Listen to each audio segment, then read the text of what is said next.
Kenapa sih kalimat ini bisa muncul? Karena background Rocky Gerung adalah filsafat, sedangkan dalam filsafat itu tidak berdasarkan survei, tapi melalui aktivitas akal atau reasoning, penalaran ya. Assalamualaikum warahmatullahi wabarakatuh. Berjumpa lagi bersama saya Hendrik Mulyana di Al-Mikdad Zidan Abdullah Channel.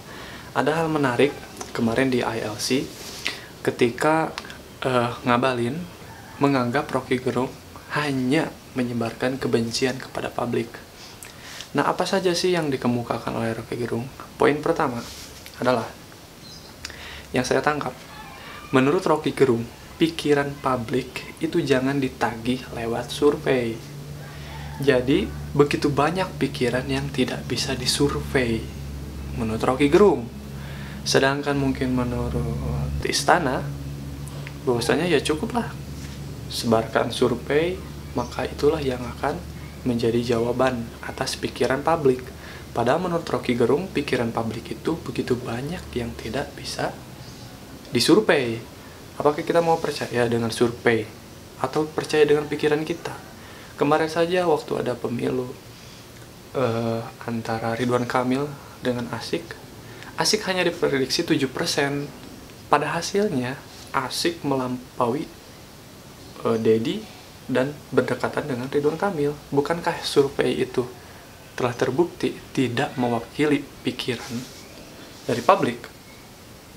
Nah, jadi kita kembali bahwasanya begitu banyak pikiran yang tidak bisa disurvei. Jadi kita tidak usah terlalu percaya terhadap survei, percaya saja terhadap akal sehat kita. Nah, seperti itu poin pertama. Kenapa sih kalimat ini bisa muncul? Karena background Rocky Gerung adalah filsafat, sedangkan dalam filsafat itu tidak berdasarkan survei, tapi melalui aktivitas akal atau reasoning, penalaran ya, bukan dari survei. Nah, itu ya poin pertama. Jadi itu bukan kebencian. Yang kedua, Rocky Gerung hadir di ILC karena apa? Karena membaca bahwasanya di medsos atau di obrolan publik menginginkan soal kotak pemilu dari kardus itu dibahas, dilucuti lah dengan pikiran-pikiran seperti itu. Jadi asumsi soal kotak kardus itu memang berasal dari masyarakat, bukan hasil dari survei. Dari hasil survei ternyata ada sekian banyak yang tidak setuju dengan kotak suara ini, lalu mengajukan untuk dibahas. Tidak seperti itu, tapi ada asumsi yang harus dibaca di publik. Nah, itu obrolan di publik pun bisa menjadi cara kita membaca sebuah asumsi di publik seperti itu. Dan yang ketiga, menurut Rocky Gerung adalah soal masalah etis dan bukan masalah teknis. Jadi yang sekarang harus diperdebatkan adalah masalah etis dari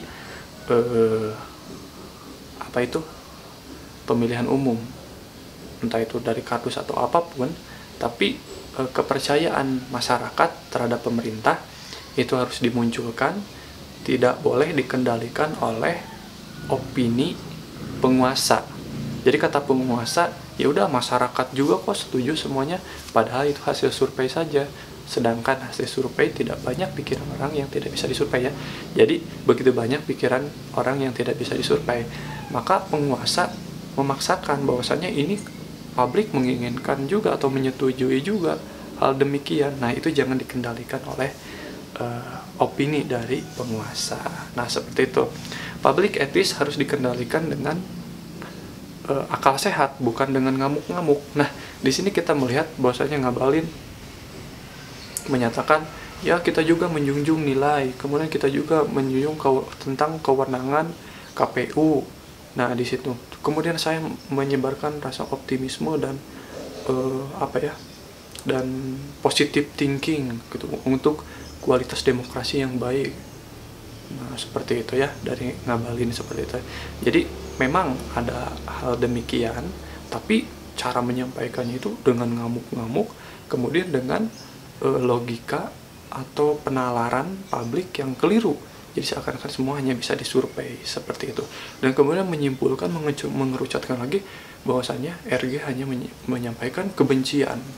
Nah, setelah 3 poin yang tadi dipaparkan, apakah pantas kita menyebutkan bahwasannya RG menyebarkan kebencian, tentang survei, tentang asumsi publik, dan tentang hal etis. Apakah itu bertentangan dengan akal sehat? Nah, itu saja. Nah, bila ada komentar, silahkan ditulis di kolom komentar, dan bila pertanyaan silahkan. Nah, mohon maaf bila ada kesalahan dari saya. Wassalamualaikum warahmatullahi wabarakatuh.